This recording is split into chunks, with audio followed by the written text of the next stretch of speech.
Vekoma SLCs are regarded as some of the worst coasters on Earth, and they're cloned all over the world. Many people hate them because they're rough and much prefer a B&M inverted coaster. But what makes a Vekoma SLC bad? Is it actually a bad ride? In this video, I will break down Vekoma SLC and see if it's actually a good ride.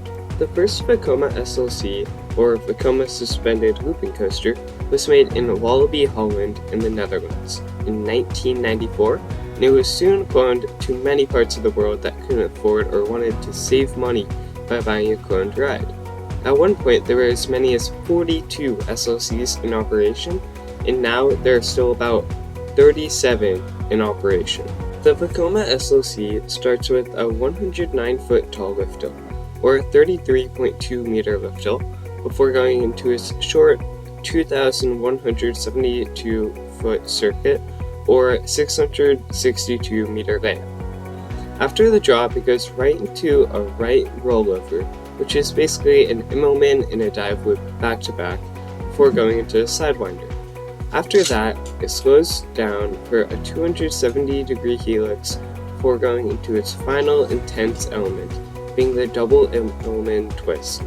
After that, it turns back around and heads right back into the station. Overall, it's a pretty good layout, but it's not very smooth, which is why so many people don't like it.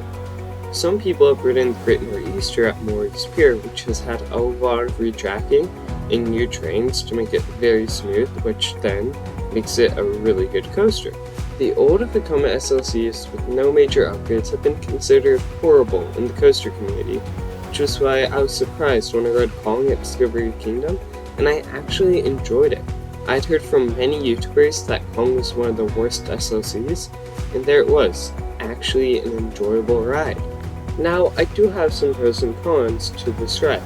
The major con is the transitions. All of the transitions on this ride are pretty rattly and don't give a good experience, especially in the Sidewinder, because it shares the support beam with another part of the track, making it very shaky. Another con is that I couldn't see in front of me. I knew all of the elements that were happening, but I found it bad that I couldn't really see the elements while I was on the ride. The pros to this ride are that it pulls some really good forces. Besides all the shaking, it's still a pretty fun ride. Many people talk about how the restraints suck, but I actually didn't mind the restraints. For me, it was just the train bouncing up and down all of the time. I really enjoyed the forces pulled on the right rollover, because you could really feel all of the wind in your face as you got yanked upwards. And in the wave turn, I got a little pop of airtime.